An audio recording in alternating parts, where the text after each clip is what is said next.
কোরবানির গোশতটা তিন ভাগে বিভক্ত করা এটা মুস্তাহাব, এটা উত্তম কাজ। কি কাজ?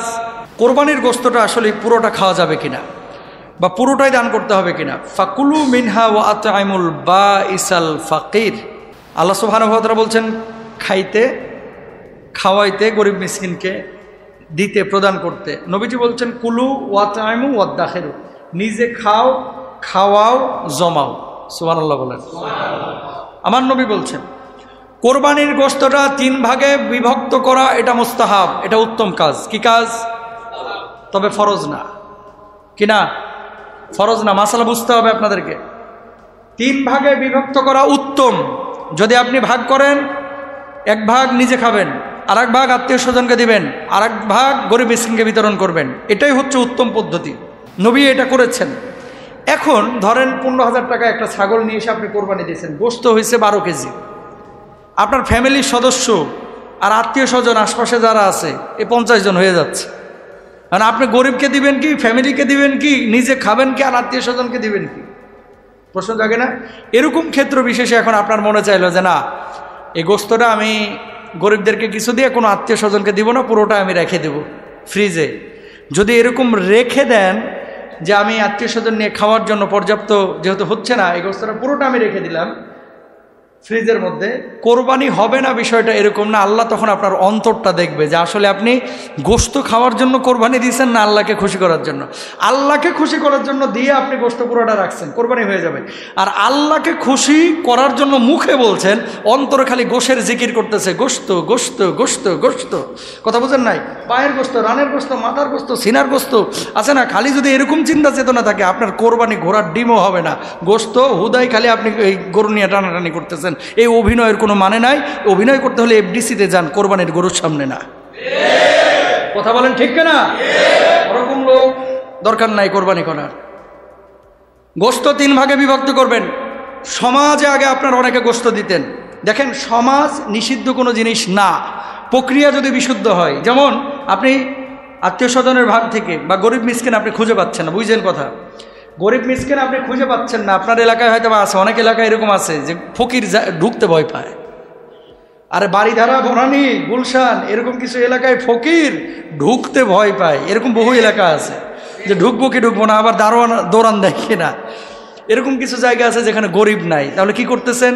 আপনি একটা সমাজে গোশতটা দিয়ে আসতেছেন। ধরেন আপনার 60 কেজি গোশত হয়েছে, 20 কেজি দিয়ে আসলেন, যে গোশতটা আপনি গরিব মিসকিনকে আপনারা বিতরণ করে দিন। আপনাদের এখানে যদি কোনো অর্গানাইজেশন, কোনো প্রতিষ্ঠান যদি থাকে।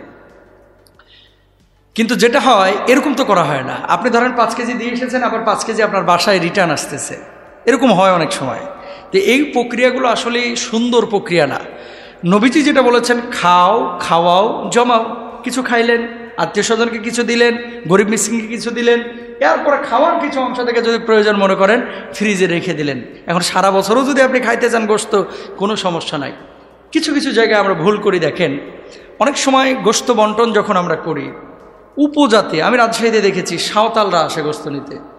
হিন্দু, খ্রিস্টান, অন্য ধর্মের অনেকে কিন্তু গোশত নেওয়ার জন্য অনেক জায়গায় আসে। উপজাতি দেখলে অথবা অমুসলিম কাউকে দেখলে কিছু কোরবানি দাতা এরা দৌড়ান দেয়। এটা করবেন না, এটা করবেন না। সম্ভবত আব্দুল্লাহ ইবনে আমর ইবনে আস রাদিয়াল্লাহু তাআলা আনহু তিনি কোরবানি করেছেন। কোরবানি করার পরে বাসায় এসে জিজ্ঞেস করতেছেন, প্রতিবেশী যে ইহুদি আছে তাকে কি গোশত দেওয়া হয়েছে? কয় না, এখনো দেওয়া হয় নাই। ওকে যতক্ষণ গোশত না দেওয়া হবে আমি গোশত কিন্তু খাচ্ছি না। আল্লাহু আকবার বলেন। তো কোনো হিন্দু, কোনো খ্রিস্টান, কোনো বৌদ্ধ, কোনো অমুসলিম যদি আপনার থেকে গোশত নিতে চায়, আপনি গোশত দিতে পারবেন। গোশত নিতে চাইলে গোশত আপনি দিতে পারবেন, দৌড়ান দিবেন না। এটা ইসলামের সৌন্দর্য। তবে সব সময় তো আপনার কাছে চায় না। যেহেতু একদিন আপনি গরিবের জন্য আপনার বাজেট আছে, আপনার দিতে সমস্যা কোথায়? কোনো সমস্যা নাই, আপনি দিবেন ইনশাআল্লাহ তাআলা। আর এই গোশত 3 ভাগে বিভক্ত করাটা এটা মুস্তাহাব, এটা ফরজও না, এটা ওয়াজিবও না। কেউ যদি পুরা গোশত আল্লাহর জন্য দানও করে দেয়, কোরবানি হয়ে যাবে। আর যদি মনে করে যে আমার জন্য তো খাওয়া এই এক বেলায় যথেষ্ট না, আমার ফ্যামিলি বড়, পুরো ছাগল আমরা একাই খাবো, এরকম যদি খায়াও ফেলাই, কোনো সমস্যা হবে না কোরবানির মধ্যে ইনশাআল্লাহ। জোরে বলেন। প্রিয় ভাইরা আমার, কোরবানিটা হবে একমাত্র আল্লাহ সুবহানাহু ওয়া তাআলার জন্য। আপনারা যে এত কথা বলতেছি কেন, এগুলো নিয়ে অনেক ভুল বোঝাবুঝি হয়। কিছু কিছু মানুষ মগজটা পর্যন্ত 3 ভাগ করে। এগুলো তাকওয়া, এগুলো তাকওয়া, কিন্তু এটা জরুরি না। ছোট বাচ্চা আছে, মগজটা দিয়ে দেন না। বাড়িতে আছে না যে 4-5জন ছোট বাচ্চা আছে, আপনি যে এই যে 7 মণ 3 মণ গোশের মধ্যে মগজটারও আপনি ছাইড়ে দিয়েছেন, ও তো সমুদ্রের মধ্যে পড়ে গেছে, কার পাতে যাবে এটা তো জানার কোনো সুযোগ নাই। আবার আরেকটা জিনিস আমরা ভুল করি, ওই পশু জবাহের পরে সেদিন তো কোনো কিছু খাওয়া যাবে না। কোরবানি ঈদের সময় নামাজে আসবেন, নামাজ পড়ে যখন আপনি চলে যাচ্ছেন, আল্লাহ রাসূল সাল্লাল্লাহু আলাইহি ওয়াসাল্লাম নামাজের সাথে সাথেই যে পশুটা জবাই করতেন, নামাজের আগে কোরবানি পশু জবাই করলে কোরবানি হবে না। পশুটা জবাই করে ওই পশুটা ছিলে টিলে তাড়াতাড়ি ওখান থেকে একটা টুকরা গোস্ত কেটে নিয়ে রান্না করে ওটা খায়া তিনি ঈদের দিন প্রথম খাবারটা গ্রহণ করতেন। আর আমাদের দেশে বিশ্বাস করেন, গোস্ত কাটতেছে কষায় 2টা টুকরা তুলে দেখেন, অনেক সময় এই ছেলের মা যদি 2 টুকরা নিয়ে যায় যেন চাপাতি তুলে যে তোরে কোপ দিয়ে কিন্তু গোস্ত চুড়ে এলাম। কথা বলেন না কেন? এরকম আছে না নাই? তো নবীজি বললো যে গোস্তরা জবাই যখন রেডি হয়ে যাচ্ছে, রেডি বলতে পুরো গোস্ত রেডি হইতে হবে জরুরি না, জবাই হয়ে গেছে আমরা সিলসে ধরেন পায়ের কাছ থেকে, ওখান থেকে একটু গোস্ত কষাইতে বলেন যে বাবা একটু কাইটা দে, এটা সুন্নাহটা পালন করে নিই, একটু কাইটা নিয়ে যে একটু রান্না করে, সেটা 5 টুকরা হতে পারে, 10 টুকরা হতে পারে, খেয়ে ফেলেন না। পুরা গরু না বানানো পর্যন্ত, না ওজন দেওয়া পর্যন্ত 1 টুকরা কলিজা সরানো যাবে না। কোথায় পেয়েছেন এগুলো? ইসলাম এত কঠিন না, কঠিন আমরা বানায় ফেলাইছি। ইসলাম সহজ, সহজভাবে ইসলামকে উপস্থাপন করতে হবে, কঠিনভাবে ইসলামকে উপস্থাপন করা যাবে না। আর কি বলবো, আমার বাড়ির তো একই অবস্থা। আমার আব্বাও তো আগের যুগের মানুষ, আপনাদের মতো মুরব্বী। যদি মাসালা শোনায় রাখো তোমার মাসালা, কথা বোঝেন নাই? এই জায়গায় কিন্তু বুঝাইতে পারবেন না। আজকে যারা শুনতেছেন, ও যতই শোনান না কেন আমল করবে না। তবে হ্যাঁ, যারা বুঝবান তারা আমল করবে, যারা বুঝবান তারা আমল করবে। এটা নবীজির সুন্নাহ যে গোশের কিছু অংশ বা একটু এই অংশ নিয়ে যা কোরবানির দিন প্রথমে এই খাবারটা গ্রহণ করা। আল্লাহ তৌফিক দান করুক, আমিন বলেন। এই যে পশু কেনার জন্য অনেকে আপনারা চিন্তা ভাবনা করতেছেন যে আমরা পশু কিনবো, শরিকানায় আপনারা অনেকে কিনছেন, সামর্থ্য যাদের কম শরিকানায় কিনেন, জায়েজ আছে। অনেকে বলে যে শরিকে কোরবানি করা হুজুর জায়েজ আছে কিনা, এটা তো ওই কিছু ভাইরা বলে যে না জায়েজ, অথচ হুজাইবিয়ার সময় সাহাবিরা করেছেন। সাহাবিরা, হাদিসের তিরমিজির মধ্যে আছে, দহাইনা বাকারাতান আন সাবাতিন, যে আমরা একটা গরুর ওপরে 7 জন কি করেছিলাম, শরিক হয়েছিলাম, এভাবে কোরবানি করেছিলাম সফরের হাল হতে। তো সফররত অবস্থা হোক আর মুকিম অবস্থায় হোক, যাদের সামর্থ্য কম আপনারা শরিকানায় কোরবানি আপনারা দিতে পারবেন। তবে পশু কেনার সময় অবশ্যই সবার মতামতের ভিত্তিতে পশুটা ক্রয় করতে হবে। শরিকানায় যে সমস্ত সুবিধা এবং অসুবিধা দুটোই আছে, আমি আপনাদেরকে কয়েকটা সুবিধা এবং অসুবিধার কথা বলে দিই, এগুলো জানার জন্য, নাহলে কোরবানি অশুদ্ধ হয়ে যাওয়ার সম্ভাবনা আছে। যেমন দেখেন, 1 নাম্বার সুবিধাটা হলো যে সবাই মিলে টাকা দিয়ে একটা বড় গরু আপনারা নিয়ে আসলেন। সুবিধাটা হলো কাজ শেয়ারিং করে করা যায়, কাজ মানে 7 জন মিলে আপনারা কাজ করতেছেন। এখানে কিছু আছে কুতুব, মানে গরু ধরতেও রাজি না, শুইতেও রাজি না, কাটতেও রাজি না, হ্যাঁ খালি বাড়িতে বসে বসে টিভি দেখে আর বলে দোস্ত কদ্দূর হইল। কথা বলেন না কেন? বাড়িতে বসে বসে টিভি দেখতেছে আর কতক্ষণ পরপর ফোন দিতেছে, আর কতক্ষণ আর কতক্ষণ, এরকম কিছু লোক আছে। যদি সবাই মাইনে নেয় যে আপনার কাজ করা লাগবে না, আমরাই করতেছি, কোনো সমস্যা নাই, কোরবানি হয়ে যাবে। মনের ভিতরে যদি 2-1টার খুতুর খুতুর করে, হেতে কাজ করে না আমি কাজ করতেছি, কোরবানি কিন্তু ঝামেলা হয়ে যাবে।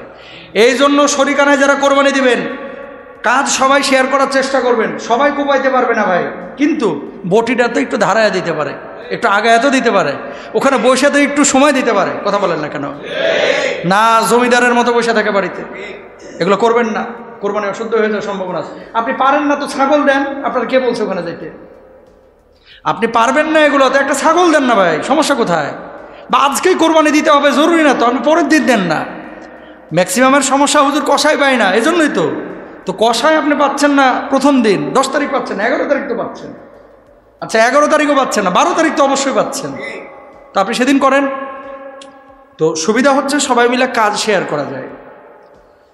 2 নাম্বার, কোরবানির পশু যখন আপনি কিনতে যাচ্ছেন, ভিডিও কলে অনেকে দেখেন, অনেকে বলেন যে ভাই 7 জন যদি শরিক থাকেন, 5 জন যদি থাকেন, সবার মতামতের ভিত্তিতে পশুটা নিতে হবে। যেমন 2 জনের পছন্দ হয়েছে, 3 জনের পছন্দ হয়নি, আপনি একটু মোড়ল টাইপের, এই জন্য ওইটারই কিনে নিয়ে চলে এসেছেন। তিনজনের কাছে অশুদ্ধ হবে এই কোরবানি। মতামত সবার থেকে নিতে হবে। টাকা পয়সা যদি ঝামেলা হয়, হানাফি মাযহাবের একটা রায় অনুযায়ী যদি একজনের ঝামেলা হয় সবার কোরবানি প্রশ্নবিদ্ধ হয়ে যাবে। তবে শাফি মাযহাবের কিছু কথা এটা বেশি গ্রহণযোগ্য মনে হয়েছে। তারা বলতেছে যে কোরবানি যারা 7 জন অংশগ্রহণ করছে যেন 7টা কোরবানি দিচ্ছে। তো ও হারাম খাইছে, ওর হারামের দায়ভার আমি কেন নেব? এটা আমি নেব না। কিন্তু পশু যেহেতু একটা হানাফি মাযহাবের রায়, এই জন্য এখানে হারামের সংমিশ্রণ ঢুকে গেলে কোরবানি না হওয়ার সম্ভাবনা আছে। আচ্ছা, পশু যখন ক্রয় করে নিয়ে আসলেন, খাবার দাবার এই পশুটাকে কে দিবে? এখানে একটা ঝামেলা তৈরি হয়। দেখা যাচ্ছে একজন লোক, উনিও নন প্রফেশনাল, এই গরুটাকে টানতে যায় ঢোস মারে আর মাঞ্জা ব্যথা করে এলাইছে, পায়ের ওপরে পা তুলে দিছে। তো এই কাজগুলোতে কি হয়? ভুল বোঝাপড়া হয়। এই জন্য সব কিছু ভেঙে নেবেন যে আমরা মিলেমিশে কাজ করব। আর এই জন্যই আমরা বারবার বলি যে এইসব মনোমালিন্যতা হয় বিধায় কোরবানি প্রশ্নবিদ্ধ হয়। তাই বলি যে একা একা আপনারা কোরবানি দেন, একটা ছোট ছাগল নিয়ে আসেন, ওটা তো কাটতে এত সমস্যা হয় না, গরু সেনা ঝামেলা হয়।